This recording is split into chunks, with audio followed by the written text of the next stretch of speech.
Bien, hermanos, Dios les bendiga a todos en esta mañana.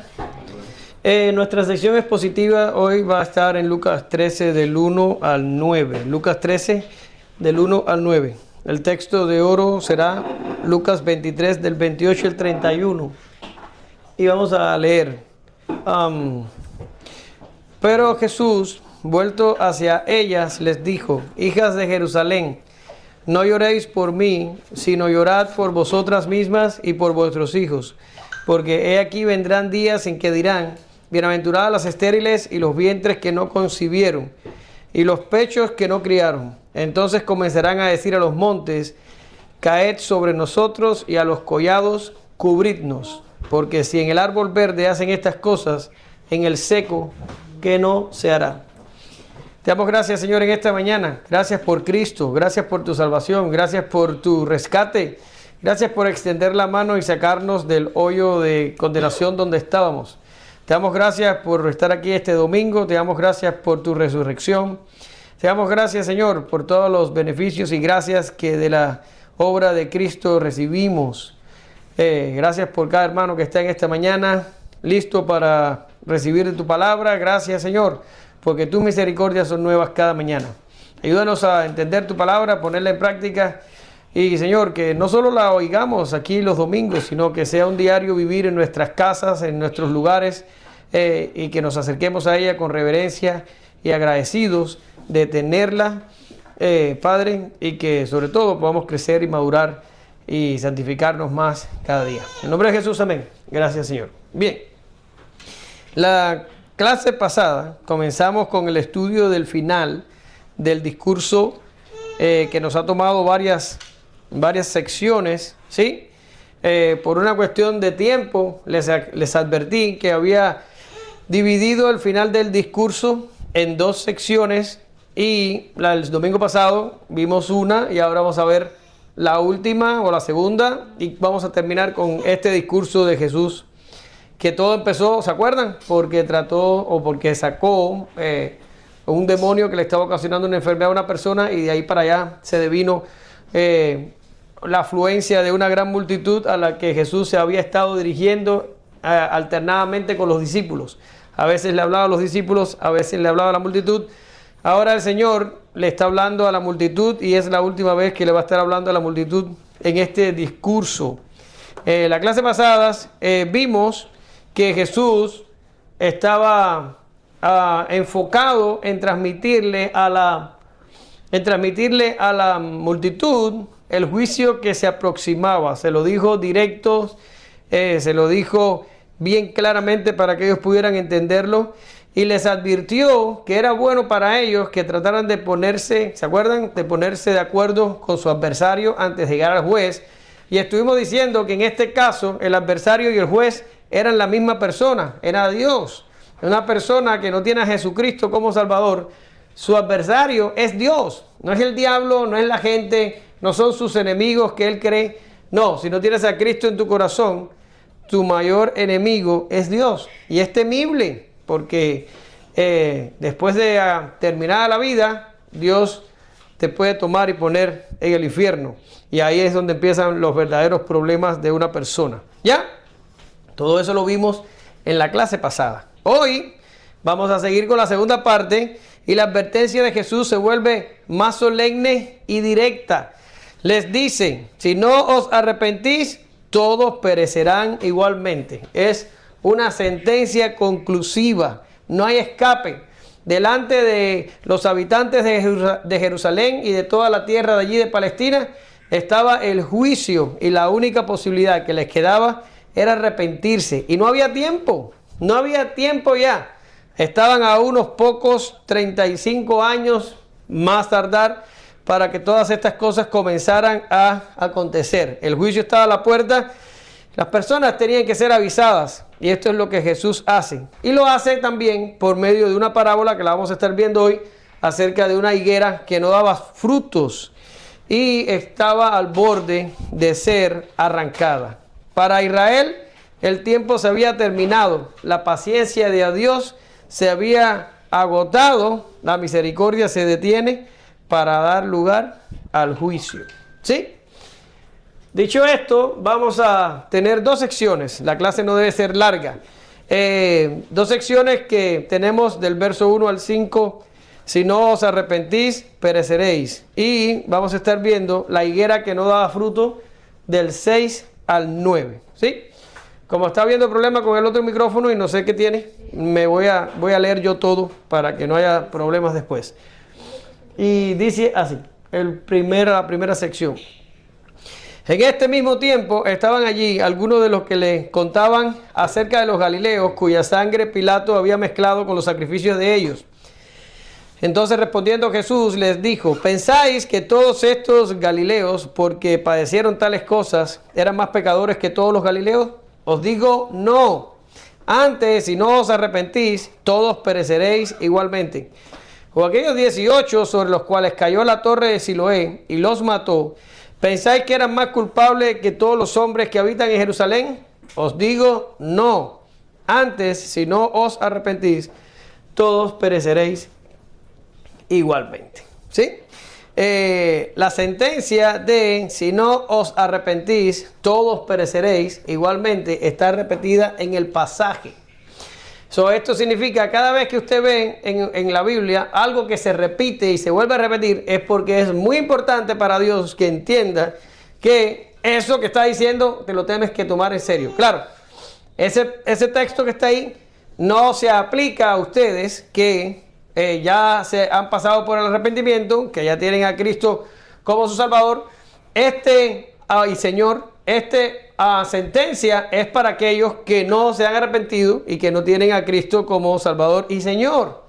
Acuérdense que el Señor le está hablando aquí ¿a quién? A la multitud, no le está hablando a los discípulos. ¿Ya?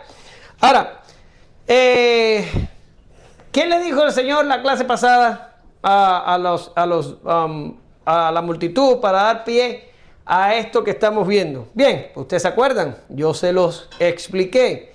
El Señor les dijo: hipócritas, ustedes miran para acá y miran para allá y son capaces de predecir el tiempo, la meteorología, cómo va a estar tiempo, ¿verdad? Aunque Alexa dijo que hoy a las 11 de la mañana iba a estar lloviendo y mira, no llovió. Fui yo más certero que dije que no iba a llover. Ahora, ¿a dónde vamos? El Señor los acusa de ser capaces de predecir la situación meteorológica, pero no eran capaces de ver la situación que tenían moralmente en cuanto a su pecado, en cuanto a su ceguera, que era imposible que vieran lo cerca que tenían el juicio de Dios sobre ellos. ¿Sí? Y vimos más, porque en la clase pasada estuvimos viendo de que no es que la gente tenga un problema de retraso mental o de que sea demasiado complicado entender que hay un juicio que está sobre sus cabezas, o que sea algo así, una incapacidad inherente. No, nada de eso. Es que su corazón pecaminoso se rebela contra la verdad y rechaza la verdad. Pero es entendible. Lo que se les está explicando es totalmente entendible, solo que ama más las tinieblas que la luz y entonces su negro corazón queda entenebrecido. ¿Sí? Este es el contexto. Y parece que alguien de la multitud entendió más o menos que el Señor estaba hablando de juicio, ¿sí? Y que el Señor estaba hablando de una condenación que venía. Y entonces parece que a alguien se le enciende el bombillo y dice: ah, sí, me acuerdo de que hace un tiempo Pilato se agarró con unos galileos y mezcló su sangre con el sacrificio de ellos. Bueno, ¿qué significa esto de mezclar su sangre con el sacrificio de ellos? Yo tuve que recurrir a algunos comentarios para poder saber, porque realmente la frase está bastante rara. Y el comentario que más me gustó fue el Jameson Francis Brown, que dice que probablemente lo que esta frase significa es que hacía unos 20 años atrás se había levantado alguien que se llamó Judas el Galileo. Y este Judas empezó a alebrestar a la gente respecto a que los judíos no tenían que pagar taxes a César, impuestos, ¿sí? Y alborotó una gran cantidad de personas, trataron de hacer una revuelta. Ya ustedes saben, los romanos eran muy efectivos en suprimir las revueltas. El gobierno romano se metió en esto y terminó matando a Judas. Una vez muerto Judas, el resto de la gente se dispersó. Esto lo vemos en Hechos 5:37.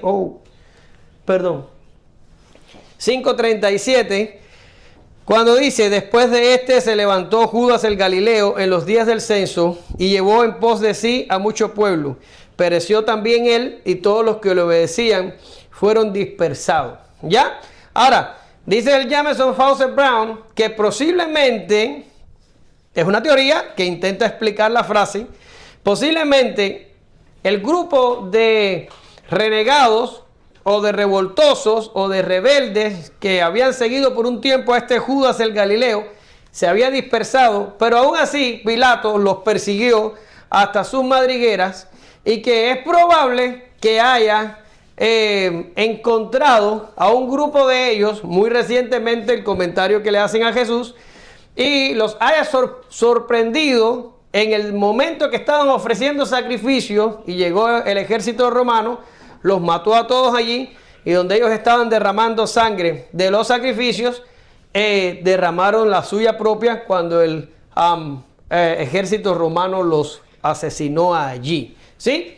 Si ustedes leen la historia de estos tiempos y de todo el imperio romano, los romanos no tenían piedad de los rebeldes. Ellos eran crueles con la gente que se rebelaba. ¿Por qué? Porque trataban de usarlo como un elemento disuasivo.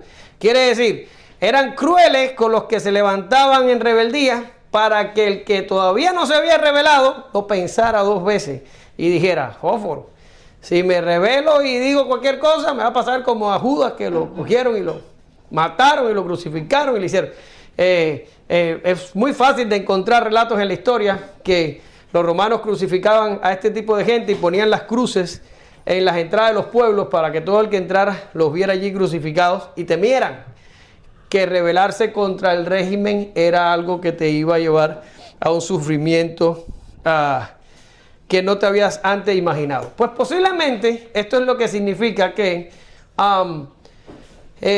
Pilato mezcló la sangre de ellos con sus sacrificios. Ahora, los rebeldes, a pesar de que posiblemente muchos en el pueblo que mantenían la boca cerrada, estaban de alguna forma de acuerdo con lo que decían y a lo mejor se solidarizaban internamente sin expresarlo externamente.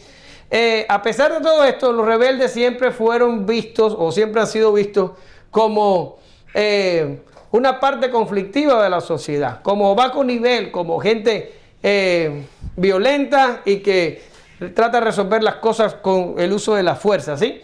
Y siempre va a haber gente que diga, bueno, pues se rebelaron, se tiraron contra el emperador, pues se lo merecen, se merecen que los hayan muerto, les hayan dado muerte por pecadores y por violentos y por rebeldes, ¿sí? Y parece que esta es la idea que le traen a Jesús. Sí, mira, agarraron a unos galileos que venían de la rebelión de Judas y los mataron, mezclaron su sangre con la del sacrificio de ellos. Y Jesús le dice, ¿ustedes creen que esos galileos que se rebelaron, que son violentos, que le fueron dado muerte, son más pecadores que todos vosotros? ¿O no? Aquí no hay nadie inocente. Antes, si ustedes no se arrepienten, van a parecer de la misma manera. Ahora, es interesante que Jesús no emite juicio contra Pilato. Jesús no emite juicio contra Pilato. Jesús no hace una disertación acerca de la injusticia de Pilato, no da un pensamiento, no dice una valoración respecto a la política, ni a cómo los gobernantes gobernaban. Jesús no se molesta en decir absolutamente nada de esto. ¿Por qué? ¿Por qué? Porque en otro momento sí le manda a decir a Herodes y lo llama zorra. Pero aquí simplemente lo pasa por alto. ¿Por qué? ¿Por qué Jesús hace esto? Bueno, esto es mi interpretación. No la leí en ningún lugar, es lo que pienso yo. Y la respuesta es porque es irrelevante. Irrelevante. ¿Por qué? Porque el gobierno iba a seguir siendo como era, gobierno. Y la gente que iba a morir iba a seguir muriendo porque el gobierno perseguía a los rebeldes con mano dura. Eso iba a seguir pasando. Pero ¿qué es lo que está preocupado Jesús aquí? En liberar a Israel o a Judá del yugo romano? No, para nada. Jesús estaba enfocado en que venía un juicio y ese juicio iba a provocar gran sufrimiento en la gente. Lo que estaba haciendo Pilato, comparado con lo que iba a hacer Tito, era un mal menor. Lo que estaba haciendo Pilato era una cosa insignificante con lo que iba a hacer Tito cuando Tito sitiara la ciudad en el año 70 y la tomara. Por tanto, Jesús no agarra lucha con los hechos de Pilato. Jesús está centrado en que el pueblo entienda que el juicio está más cerca de lo que ellos piensan y va a ser un juicio que va a destruir la ciudad de Jerusalén, que va a destruir el templo, que va a matar a muchas personas, y esto va a ser un juicio de mayor magnitud. Pero aún así, todavía Jesús está centrado en otro problema peor que tienen los que van a morir en este juicio del año 70. ¿Cuál es? Ya él lo había dicho en este mismo discurso, cuando él dijo: no teman a los que matan el cuerpo. ¿Quiénes son los que matan el cuerpo? Pilato. ¿Quiénes son los que matan el cuerpo? Tito. ¿Quiénes son los que matan el cuerpo? Cualquier persona que mate a otra persona, ¿verdad? Pero él dice: pero teme a aquel que después que se terminó la vida puede agarrarte y ponerte en el infierno. Y eso es exactamente lo que le iba a acontecer a los judíos que no se arrepintieron y no aceptaron el evangelio y se enfrentaron al juicio de Tito. Una vez dado muerte, iban a enfrentarse al juicio de Dios, y el juicio de Dios los iba a poner en un lugar de castigo por la eternidad. La cosa aquí no era ni siquiera temerle a Pilato, ni siquiera temerle a Tito. La cosa era temerle al Dios que después que te mueras tiene autoridad para tomarte y ponerte en el infierno. Jesús estaba centrado en esto. Jesús estaba centrado en esto. Las cosas gubernamentales y la forma en la que Roma gobernaba era absolutamente irrelevante para él. Pero ahora, Jesús no toma en cuenta a Pilato, pero Jesús tampoco toma en cuenta los galileos muertos. Ustedes saben, no se pone a decir: ay, pobres galileos que murieron, a lo mejor dejaron hijos y dejaron viudas y dejaron no sé qué y dejaron no sé cuánto y murieron. Pues no, tampoco hace ninguna cosa de esta, ¿verdad? Y ahora vimos cómo entró el huracán ¿cómo se llamaba el huracán que entró? Melissa, por ahí por Jamaica, y mató a unas cuantas gente y destruyó Jamaica, Cuba, y acabó por donde pasó el huracán. Y uno, oye, no, murieron 30 personas, murieron 40 personas, y uno un poco que te impactan estas cosas, que la gente muera así, ¿verdad? O hace muy pocos años pasó la pandemia y murieron millones de personas, aunque hay gente que dicen que fue menos y que todo se sobreactuó, ¿verdad, Semar? Yo conozco personas reales muy llegadas a mí que me dolió su muerte, que murieron por COVID y murieron, gente cristiana que murieron, ¿sí? Y de alguna manera, cuando la gente muere, sobre todo la gente que son, en nuestra opinión, gente buena, uno como que le choca y dice: wow, pobrecito, se murió fulano, pobrecito, murió mengano, y uno como un poco que le choca la muerte de algunas personas. Hay gente que se muere y a ti no te preocupa, ¿verdad? Pero hay gente que sí te preocupa de cierta manera. Pero Jesús no mostró solidaridad por los muertos tampoco. ¿Por qué? ¿Por qué Jesús tampoco mostró solidaridad con los muertos? Porque los muertos son pecadores, igual que usted y yo. Nosotros somos pecadores.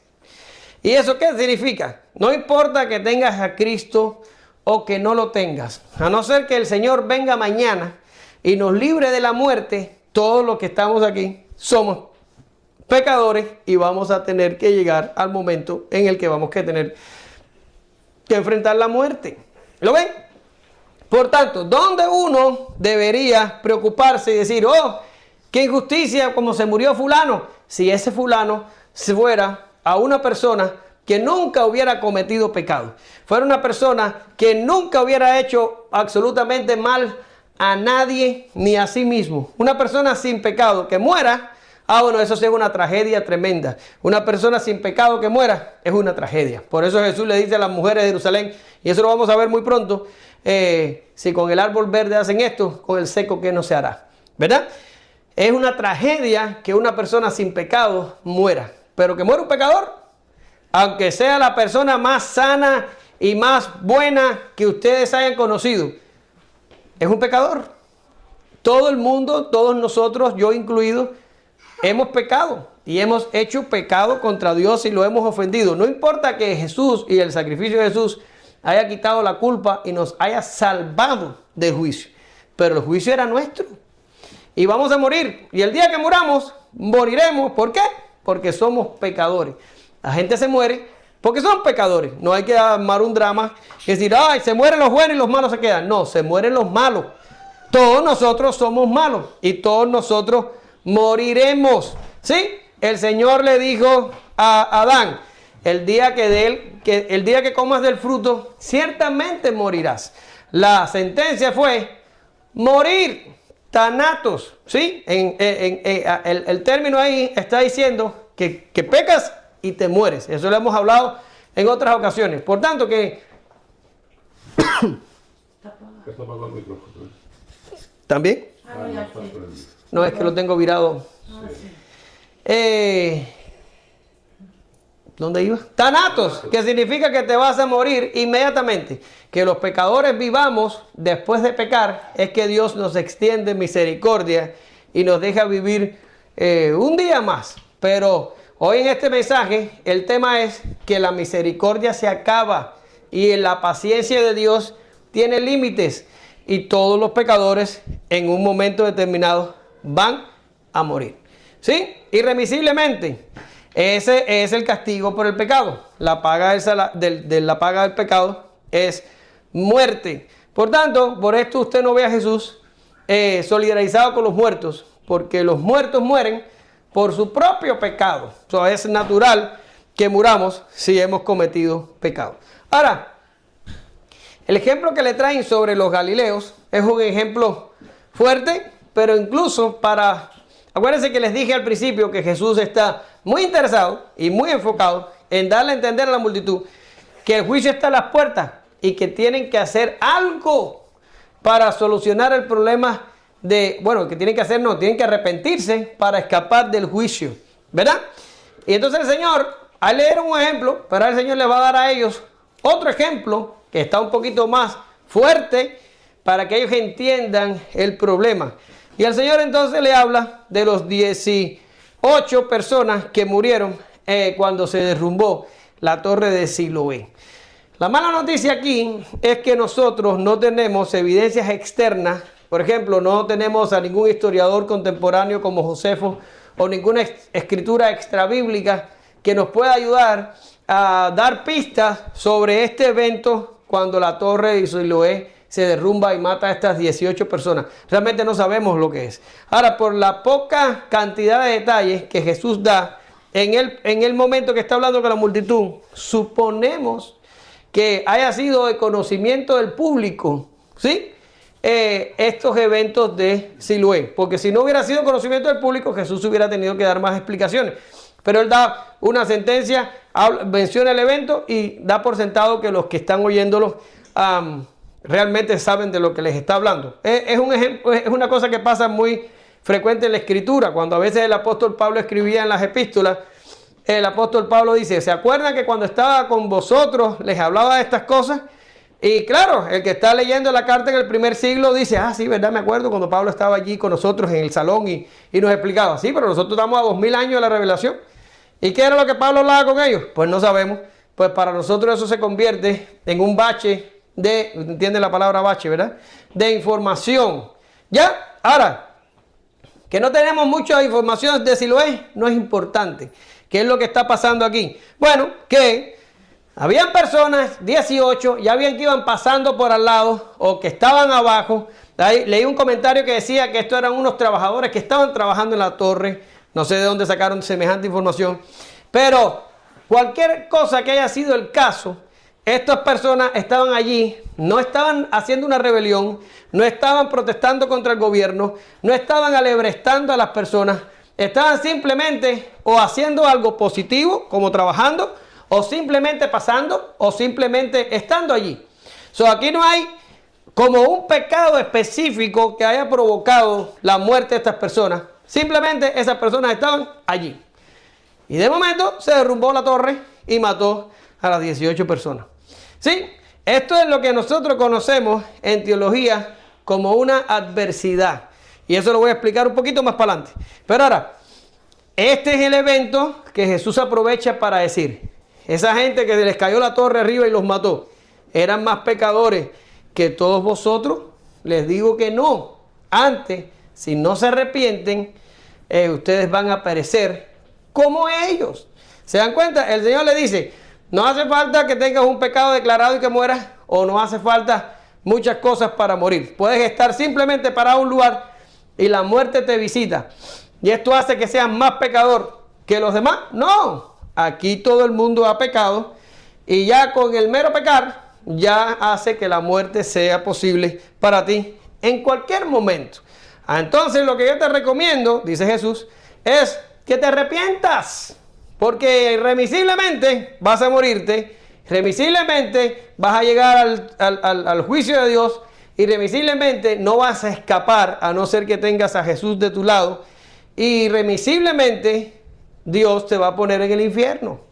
Como dicen por ahí, no hay fecha que no llegue, ni plazo que no se cumpla.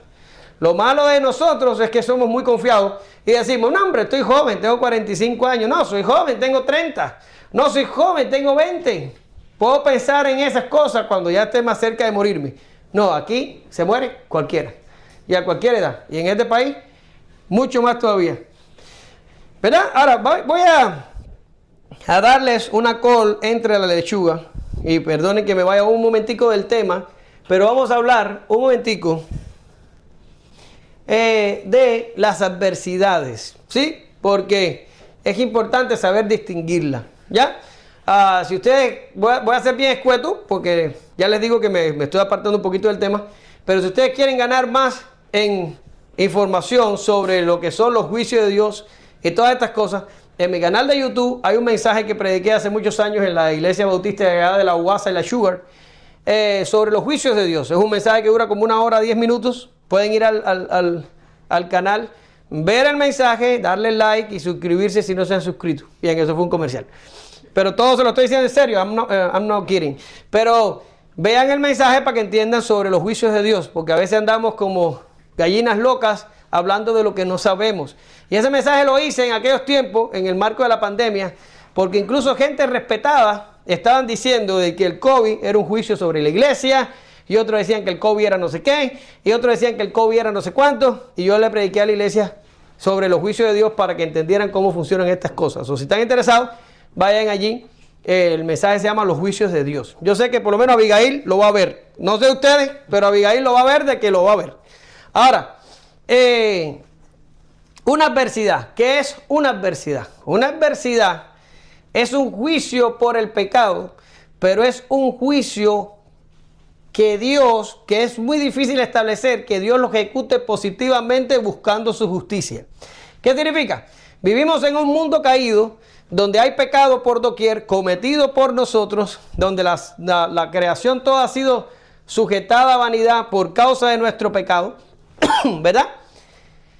Y esta situación pecaminosa y decaída en la que hemos envuelto por nuestro orgullo y vanidad a la creación hace que pasen cosas adversas sin ninguna explicación posible.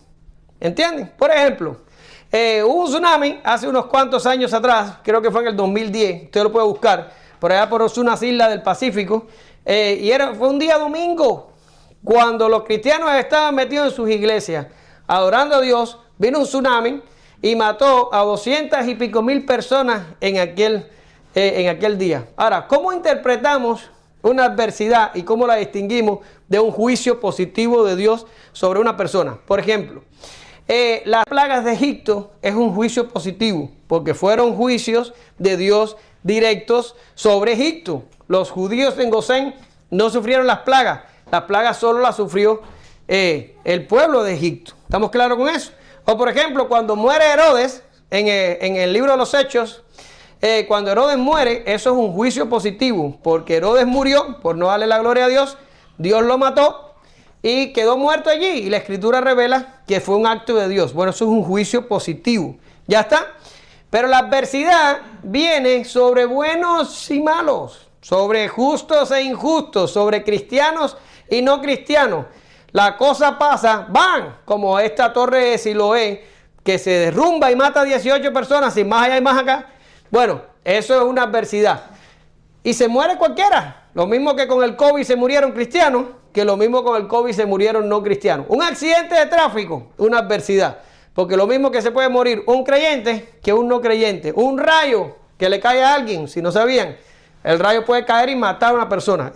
Es sumamente improbable, pero la madre de mi abuela, la mamá de mi papá, le cayó un rayo y la mató cuando mi abuela tenía 9 años. O sea, las personas pueden morir de un rayo. ¿Cómo se dicen estas cosas? Una adversidad. Ahora, yo les pongo aquí, no debemos dar explicaciones simplistas. ¿Por qué? Porque cuando tenemos que hablar de Biblia no hablamos, y cuando tenemos que mantener la boca cerrada, entonces nos desplayamos a hablar tonterías. Y cuando alguien te pregunte por qué pasan estas cosas, ¿verdad? ¿Por qué viene el COVID y mata millones de personas? ¿O por qué el tsunami mató 210,000? ¿O por qué fulanito que era bueno y que era pastor se murió? ¿O por qué se mueren los niños? Y Cualquier pregunta difícil de esas, la gente se pone a dar explicaciones raras y se mete en una cantidad de silogismos para tratar. Hermano, calle. Calle cuando estas cosas suceden. No dé explicaciones simplistas. Sabemos que la soberanía de Dios gobierna sobre el accidente, sobre el tornado, sobre el huracán, sobre el virus y la enfermedad, sobre la desgracia. Sabemos que Dios gobierna sobre estas cosas. Y si la cosa acontece, Dios de seguro tiene un propósito con esto, pero el propósito está oculto en el consejo de Dios. A nosotros no se nos da esas explicaciones. Como dice Calvino, donde Dios calla su boca santa, yo desistiré de toda indagación. Como no tengo explicación, pues no hablo. ¿Ya? A veces nos enteramos, no, porque votaron a fulano del trabajo. Ah, pues eso es un juicio de Dios porque estaba afanado en el trabajo y porque ni siquiera daba dinero a la iglesia. Qué bueno que lo despidieron. Oye, es que tú no sabes. Tú no sabes si lo despidieron por eso, si lo despidieron de otra cosa. Bueno, te enteraste, a fulano perdió el carro. Pues qué bien, si lo único que se pasaba era dándole trapo al carro y ni a la iglesia iba porque estaba con el carro. Tú no sabes. Es una adversidad, no tiene explicación. Cállate y sé humilde cuando estas cosas pasen. ¿Lo entiendes? Esa es mi recomendación. No tenemos que andar por ahí tratando de dar explicaciones simplistas a cosas que están muy allá de nuestro nivel. ¿Sí? Esa parte la entendimos, ¿verdad? Muy bien, pues nos vamos a el inciso D. Si no os arrepentís. El Señor le dice, no importa. Esta gente no eran más pecadores que ustedes, eran pecadores igual que ustedes. Mira lo que ya el Señor había dicho en Lucas 11:51 y eso lo vimos hace un tiempo atrás. Desde la sangre de Abel hasta la sangre de Zacarías que murió entre el altar y el templo, sí, os digo que será demandada de esta generación. ¿Qué quiere decir? ¿Eran culpables los de la rebelión de Judas? ¿Eran culpables los que cayeron, los que le cayó encima la torre? No, dice Jesús, todos en esta generación, todos, la nación entera son culpables. Y no es que son culpables, que se les va a demandar la sangre desde Abel hasta Zacarías. Y tú dices, a Abel lo mató al hermano y a Zacarías, quién sabe quién lo mató, pero ya habían pasado como unos 400 y pico de años. ¿Y por qué le va a cargar la sangre de todos esos que murieron a la generación de Jesús? ¿Por qué? Que se la cargue a los que cometieron los pecados. Sin embargo, Jesús le dice, esa sangre de esos profetas que murieron va a ser demandada de esta generación. ¿Por qué? Porque esa era la generación que le iba a dar la muerte al Mesías. ¿Usted lo entiende? Es como dice Hebreo. Bueno, Dios en el Antiguo Testamento habló de muchas maneras. Habló por ángeles, por revelación, por profetas, de muchas formas. Pero en los últimos días nos habló por medio del Hijo. Bueno, el que mata al Hijo es más culpable que el que mató a todos los profetas. Por tanto, la sangre le va a ser demandada de todos los que murieron a esa generación. Esa generación era más culpable que cualquier generación que lo hubiera precedido, porque ellos eran los que iban a gritar, crucificarle al Dios que hizo los cielos y la tierra. ¿Lo ven? Ahora, Jesús le dice, todos son culpables y el juicio ya ha sido decretado. La misericordia se ha terminado y la paciencia de Dios también. Arrepiéntanse, porque lo único que queda es juicio delante de la ciudad. Ya no hay tiempo, es arrepentirse. Lo único que pueden hacer para escapar del juicio que viene. Despreocúpense de las purgas políticas, despreocúpense de las torres que se derrumban, despreocúpense de todo. Todos van a morir. El juicio está a la puerta. Ustedes lo saben. En el año 70 vino Tito, destruyó la ciudad, destruyó el templo y mató a más de 1 millón de judíos. No quedó nadie allí. Y los pocos que pudieron escapar se dispersaron por todas las naciones y la nación judía como tal se terminó. El judaísmo bíblico se terminó y todo aquello pasó. ¿Por qué? Porque hicieron caso omiso a las palabras del Señor. Pero todavía el Señor trata de asegurarse de que lo entiendan una vez más. Y pasa a explicarles la parábola de la higuera que no daba fruto. Dice así. Dijo también esta parábola. Tenía un hombre una higuera plantada en su viña y vino a buscar fruto en ella. Y no lo halló. Y dijo al viñador, he aquí hace 3 años que vengo a buscar fruto de esta higuera y no lo hallo. Córtala. ¿Para qué se inutiliza también la tierra? Él entonces respondiendo le dijo, Señor, déjala todavía este año hasta que yo cabe alrededor de ella y la abone. Y si diera fruto bien, y si no, la cortarás después. Me daba gracia cuando yo leía esto ayer, porque el otro día, el viernes, cuando ya se iban, Karen me mandó a hablarle a la planta de gardenia que se me está muriendo. Pues yo te voy a decir, hace como 3 años le hablé a la de naranja que tengo de afuera. ¿Por qué? Naranja, porque no daba naranja. Y me paré y le dije, escucha, te voy a dar 1 año más para que des naranja. Si no das naranja, paz cortada, porque ¿para qué voy a utilizar la tierra? Ok, yo sé que hay gente que me va a estar viendo online. Son locuras mías. No se ponga a hablarle y a darle sentencias a las plantas por ahí. Pero lo hice, Karen. Y sale afuera y mira las naranjas. Está plagada de naranja. Y por los últimos, yo creo que 2 años, se plaga de naranja que se le parten los gajos. Porque ella sabe que ella se va a ir del aire en cualquier momento. Bien. No, la gardenia yo creo que ya no tiene salvación. Bien. Sí. La higuera esta no tenía fruto. Ahora, hay 2 interpretaciones para este problema de la higuera. Está la interpretación que dice que era una higuera vieja y está la interpretación que dice que era una higuera nueva. ¿Por qué se piensa sobre estas cosas? Bien, la primera, que es una higuera vieja, se basa en la lectura de Levítico 19, del 23 al 25. Y mire lo que dice. Aquí está en la pantalla. Y cuando entréis en la tierra y plantéis toda clase de árboles frutales, consideraréis como incircunciso lo primero de su fruto. 3 años os será incircunciso, su fruto no se comerá.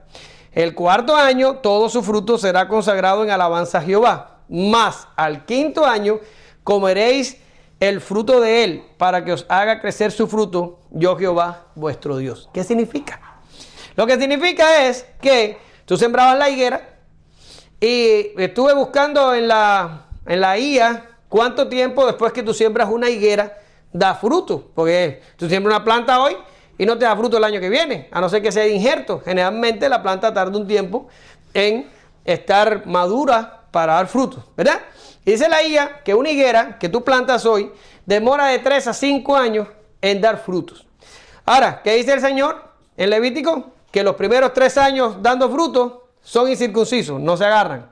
Y el 4º año son para Dios. El 5º año que dé fruto, entonces tú puedes agarrar del fruto. Ahora, este hombre había venido por 3 años ya buscando el fruto. Ahora, si este hombre estaba respetando a Levítico, él podía venir a partir del año quinto. Quiere decir que había estado viniendo 3 años después del año quinto. Pero la higuera tarda de 3 años a 5 años en dar fruto. Si usted supone que son 3 años nada más, estaríamos diciendo que esta persona había estado viniendo de 7 a 10 años después de plantar la higuera a buscar fruto y que la higuera no había dado nada. ¿Sí? Esta era una higuera totalmente estéril, totalmente infructífera. Y esta es la interpretación que a mí me gusta. ¿Por qué? Porque cuando plantó Dios la higuera de Israel, y ahorita vamos a ver que en el Antiguo Testamento el Señor se refiere a Israel como una viña, también se refiere como una higuera. El Señor lo plantó cuando lo sacó de Egipto. Y la nación había estado sin fruto, sin fruto, sin fruto, sin fruto. Dios los mandó para el exilio. Le hizo como una poda. Como quien dice, te voy a tratar de castigar, a ver si lo entiendes. Después los trajo 70 años después. ¿Y qué hizo la nación? Sin fruto, sin fruto, sin fruto, sin fruto. Por tanto, había sido una higuera totalmente infructífera. Y el Señor había esperado por bastante tiempo. Y ahora que estaba Jesús entre ellos, era como abonarle la tierra y como removerle todo. Y sabemos que van a coger a Jesús y lo van a crucificar en espacio de 1 año más o menos desde que estamos hablando hoy. Y esto va a terminar diciendo, esta higuera no da fruto. ¿Verdad que sí? Por tanto, creo que la interpretación de que la higuera tenía de 3 a 10 años es la que más se pega aquí. Sin embargo, hay algunos que piensan que la higuera era nueva y que no está prestando atención a Levítico, simplemente a los 3 o 5 años ya estaba buscando fruto este señor, luego la higuera no podía tener más de 6 años. Da igual, no importa si la higuera era vieja o si la higuera era nueva. Lo importante en esta parábola es que la higuera era estéril, que la higuera no daba fruto. ¿Ya? Entonces parece que el propietario, según lo cuenta Jesús en la parábola, ve la higuera, el hombre se cansa y dice, no, ya, se acabó, bastante esperé por esta higuera. Y le dice al viñador, agarra la higuera y arráncala y córtala. ¿Para qué inutilizar también la tierra? Ahorita vamos a hablar de eso. ¿Ya? Y el dueño se encuentra con una respuesta interesante. Pero antes de eso, vamos a leer el texto que les dije que a veces en el Antiguo Testamento Dios se refería a su pueblo como una viña o como una higuera. Pero ahí dice, como uvas en el desierto hallé a Israel, como la fruta temprana de la higuera en su principio, vi a vuestros padres. Ellos acudieron a Baalpeor, se apartaron para vergüenza y se hicieron abominables como aquellos que amaron. Oseas 9:10. ¿Se da cuenta? Por tanto, aquí el Señor no está interesado en la jardinería, ni está interesado en cómo cuidar de un huerto, ni nada por el estilo. Aquí Israel está ejemplificado en aquella higuera infructífera que no daba fruto. El Señor había plantado un pueblo para que diera frutos y el pueblo no daba frutos. Entonces el dueño le dice, córtala al trabajador de allí de la viña, córtala. ¿Para qué desperdiciar también la tierra? Ahí ve la sentencia de juicio. Cuando usted lee el Antiguo Testamento, yo he encontrado personas que dicen que el Dios del Antiguo Testamento era un Dios airado, era un Dios beligerante, era un Dios que genocida y todas estas cosas. Le he oído yo hablar del Dios del Antiguo Testamento y no es una cosa moderna.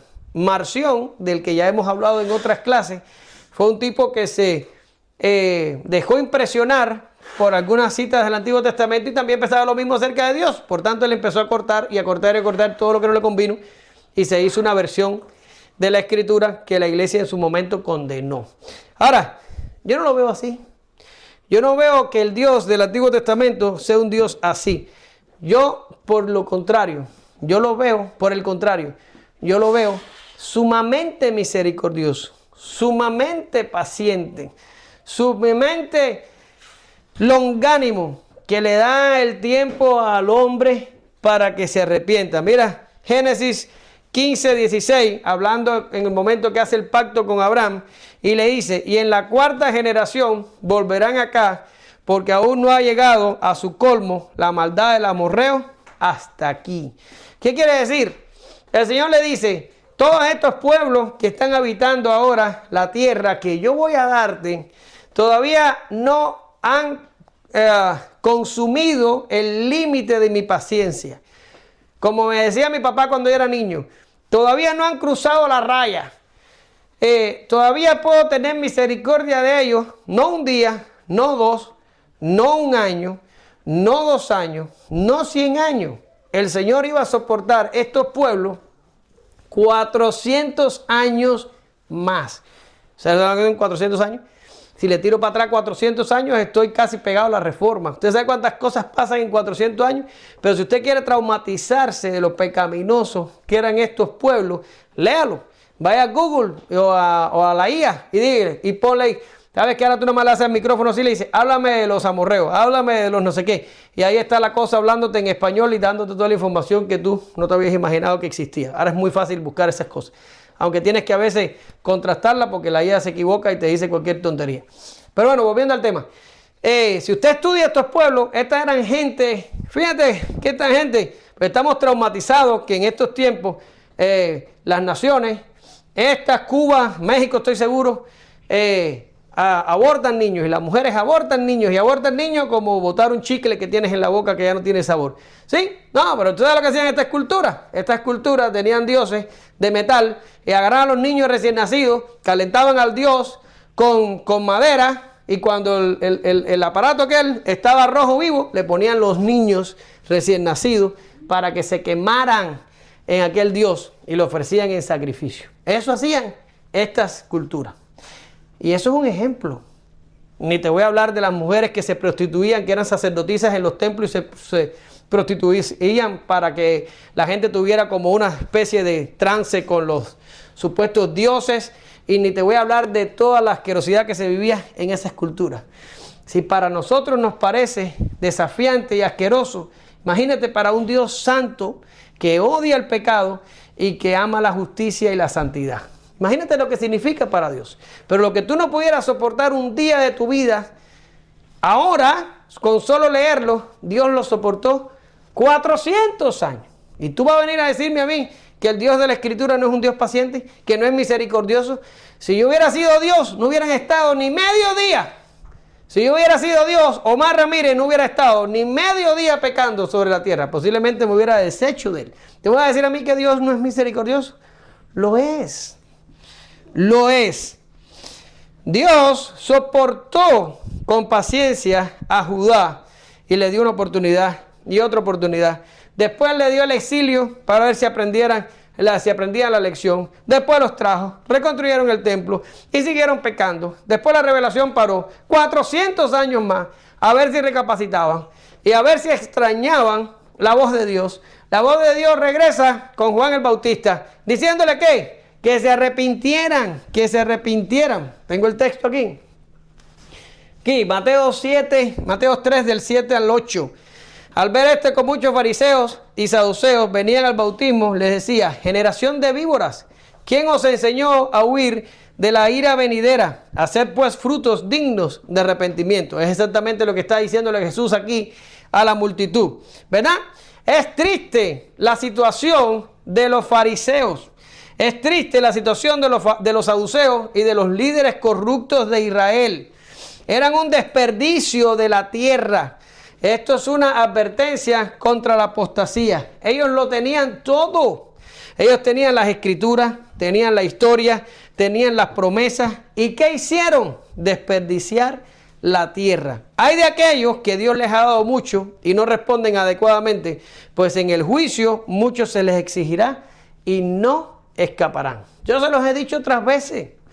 Es preferible que estés en el mundo pecando y acabando y haciendo lo que te dé la gana. Eso es preferible a que estés aquí y que te esté entrando por un oído y saliendo por el otro. Porque tú estarías en ese caso, o yo, inutilizando la tierra, calentando el sillón en el que se puede sentar uno que sí va a dar fruto.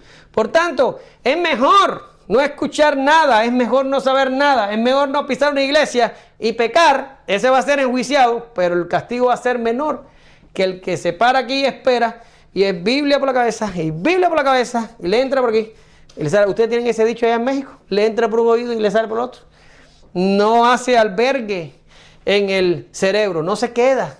Es como si, como vi el otro día en Facebook uno que decía, estás como el muerto en misa.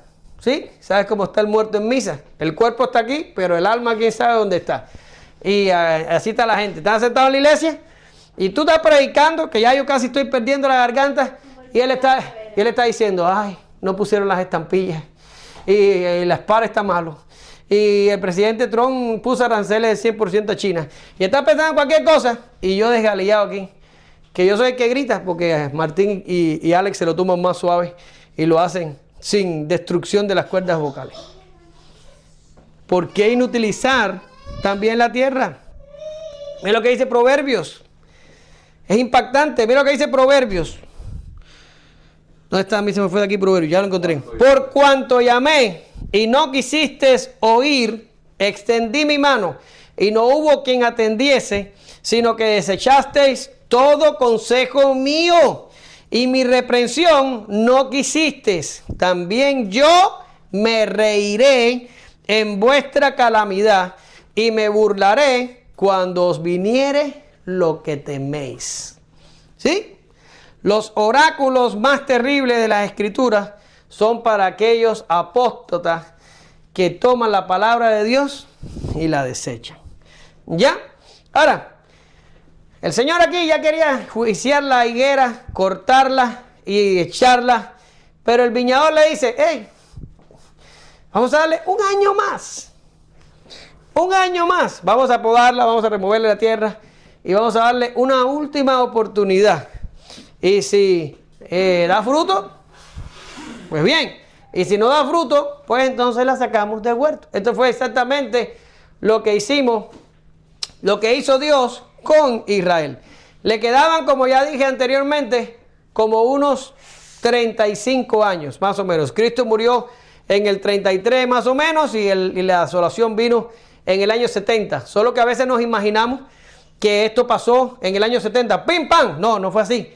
Tito estuvo como 2 años para rodear la ciudad, sitiarla, debilitarla, y entonces fue que entró en el 70. Pero desde el 68 más o menos, ya los ejércitos empezaron a llegar a apostarse, a sitiar la ciudad y a asfixiarla por la falta de suministro. Fue entonces cuando el ejército se plantó que los cristianos miraron y cuando vieron el lugar santo a la abominación desoladora, salieron de la ciudad y se fueron. Y los historiadores dicen que ningún cristiano murió en el asedio de Jerusalén, pero los judíos pertinaces que se quedaron y que no prestaron atención a las palabras de Jesús, murieron más de 1 millón en la toma de la ciudad. ¿Sí?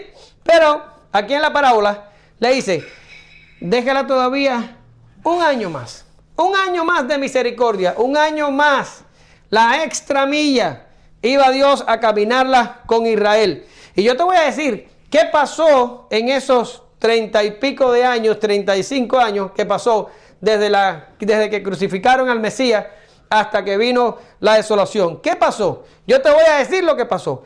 Mataron a Santiago, apedrearon a Esteban. Para el momento en que Jerusalén es destruida, Pedro ya había muerto, Pablo ya había muerto, casi todos los discípulos de los que se conoce una fecha exacta de su muerte habían muerto. La sangre de los mártires había regado la tierra y la había abonado. Sí, Pablo se había pelado los pies llevando el evangelio a todo el imperio. Y no era que no le estaba predicando a los judíos. Mira. Hechos 19 del 8 al 9 dice, y entrando Pablo en la sinagoga, ¿quién se reúne en la sinagoga? Los judíos. Habló con denuedo por espacio de ¿cuánto? De 3 meses, discutiendo y persuadiendo acerca del reino de Dios. Pero endureciéndose algunos y no creyendo, maldiciendo el camino delante de la multitud, Pablo se apartó de ellos y se separó a los discípulos, discutiendo cada día en la escuela de uno llamado Tirano. ¿Sí? Pablo, cuando llegaba a una ciudad, si había una sinagoga, iba a donde estaba la sinagoga y hablaba del evangelio primero con los judíos y después se volvía a los gentiles. Quiere decir que la predicación, porque a veces decimos, el apóstol Pablo, el apóstol de los gentiles, entonces no le predicaba a judíos. No, sí, le predicaba a judíos. Primero llegaba a la ciudad y le predicaba a los judíos y después, si los judíos se ponían un poco tercos, entonces se iba con los gentiles o con los que habían creído. Todo el tiempo, los apóstoles, los judíos que fueron dispersados y que eran creyentes, predicaron y predicaron el evangelio en todo lugar del imperio para que la gente aprovechara el último tiempo para arrepentirse. ¿Sí? Dice Lamentaciones 3:22, por la misericordia de Jehová no hemos sido consumidos, porque nunca decayeron sus misericordias. Era la última hora para arrepentirse, era el último momento de la historia para que los judíos abrieran los ojos y el corazón y aceptaran por fe al sacrificio de Jesús, pero no lo hicieron. Y en la parábola dice que el dueño le dice entonces al viñador, la vas a abonar y le vas a remover la tierra, pero en un año cuando regreses, si no da fruto, entonces la cortarás. Ya lo hemos dicho hasta el cansancio. El general Tito en el año 70 tomó la ciudad y la destruyó. Destruyó también además el templo y mató a más de 1 millón de judíos en el proceso. El tiempo del juicio se había cumplido. La higuera estéril había sido arrancada. Imagino a Jesús con su mente omnisciente, ¿sí?, mirando el evento de Tito una y otra vez en su mente, ¿ya? Porque ahora usted dice, déjame ver cuando cumplí años el año pasado, en la fiesta que me hizo toda mi familia, y usted cierra los ojos así, y usted ve a su familia y lo ve todo, y ve como... Pero nosotros nada más podemos imaginar el pasado, porque no tenemos capacidad para nada más. Y a veces, no sé si lo sabía, el cerebro humano es tramposo y reconstruye el recuerdo. Y a usted le gusta más un recuerdo que otro, y lo termina sustituyendo por el verdadero, y cuando pasan 30 años de algo que sucedió, usted tiene alguna mezcla de cosas que pasaron y cosas que usted se imaginó en su cabeza, por si no lo sabía. Por eso es que cuando pasa mucho el tiempo, los relatos de los testigos no es confiable, porque el cerebro humano tiende a reparar algunos recuerdos. Pero Jesús no solo podía imaginar lo que ya había pasado, como hacemos nosotros, sino que Jesús podía ver lo que estaba delante de él. Y yo me imagino a Jesús viendo a Tito con sus ejércitos, entrando dentro de Jerusalén y destruyendo la ciudad y matando a toda aquella gente, y viendo a la gente delante de él 35 años antes con una impasividad o con una pasividad, así como desconectados de la realidad, como que no les importa, como diciendo, no nos va a llegar el juicio, todo esto son locuras y no va a pasar, vamos a estar bien, vamos a tener paz y tranquilidad, ¿verdad? Tan solo que nadie se rebele ni que se forme otra revuelta y todo va a estar bien, ¿sí? Y Jesús una y otra vez en su cabeza viendo a Tito entrando a la ciudad y destruyéndola. Y Jesús me imagino que diciendo, ¿cómo hago que esta gente entienda que el tiempo se terminó? ¿Cómo lo hago? ¿Sí? Pero realmente aquella multitud lo único que hacía era vagar en sus pensamientos y pensar que escaparían del juicio de Dios. Finalmente, y esto lo vamos a estar viendo muy pronto, Jesús llora sobre la ciudad de Jerusalén y dice, Jerusalén, Jerusalén, que matas a los profetas y apedreas a los que te son enviados. ¿Cuántas veces quise juntar a tus hijos como la gallina a sus polluelos debajo de sus alas y no quisiste? He aquí vuestra casa os es dejada desierta, y os digo que no me veréis hasta que llegue el tiempo en que digáis, bendito el que viene en el nombre del Señor. El juicio sobre Jerusalén había sido sellado. Dice Ezequiel 24:13, en tu inmunda lujuria padecerás, porque te limpié y tú no te limpiaste de tu inmundicia. Nunca más te limpiarás hasta que yo sacie mi ira sobre ti. Concluyo. Un día como hoy, 9 de noviembre, pero de 1932, entró un ciclón por la ciudad de Santa Cruz del Sur, en la provincia de Camagüey, Cuba, que mató a más de 3.000 personas. Un huracán categoría 5 con vientos sostenidos de 280 kilómetros por hora y una marejada ciclónica de 9 metros de altura que devastó la ciudad, borró el pueblo del mapa. Y yo me pregunto, ¿qué los mató? Tantos años después analizamos lo sucedido y nos preguntamos, ¿qué los mató? La falta de información confiable, el exceso de confianza y una falta de un plan de evacuación. Eso mató a las 3.000 personas en Santa Cruz, un día como hoy, pero de 1932. Pero ese no es el caso de los judíos a los que Jesús les está hablando en la escritura que hemos visto hoy. Como tampoco lo es para cualquiera que me escuche aquí o en las redes sociales y no tenga a Jesús como Señor. No puedes enfrentarte al juicio de Dios y salir ileso, no sin Jesús. Es peor que un huracán, es peor que la destrucción de una ciudad, es una condenación por la eternidad. Aquí está la información confiable y tenemos el plan de evacuación que es Jesús. Despierta del sueño y actúa ya. Mañana puede ser demasiado tarde. Te damos gracias, Señor, en esta mañana. Todo aquel que vea este mensaje, Señor, y que no te tiene a ti, Jesús, como Señor y Salvador de su corazón y de su alma, por favor, envía tu Espíritu Santo a que haga un trabajo en las mentes de estas personas y que puedan entender que el juicio puede estar a la vuelta de la esquina. Porque no hace falta que tú vengas para que venga el juicio, pues morirse se puede morir uno en cualquier momento. Y no es una cuestión de meter miedo, ni es una cuestión de impresionar a nadie. Muchos en la historia han visto con desesperación esta situación en el que vive la gente. Jonathan Edwards decía que lo único que impedía de que la gente cayera en el infierno era Dios, que los tenía agarrados para darles tiempo al arrepentimiento. Es tan crucial, Señor, que la gente entienda de que no hay tiempo y que tenemos que asegurar nuestra eternidad por medio de la obra y sacrificio de tu Hijo. No mañana, no pasado. El tiempo de salvación es hoy. Debemos escapar de la condenación ahora. Ayúdanos a nosotros, Primera Iglesia Bautista, a ser proclamadores de esta verdad y decirle a la gente en su cara sus pecados y al juicio que se enfrentan y presentarles a Cristo como única respuesta, Señor, dándoles la mejor información disponible.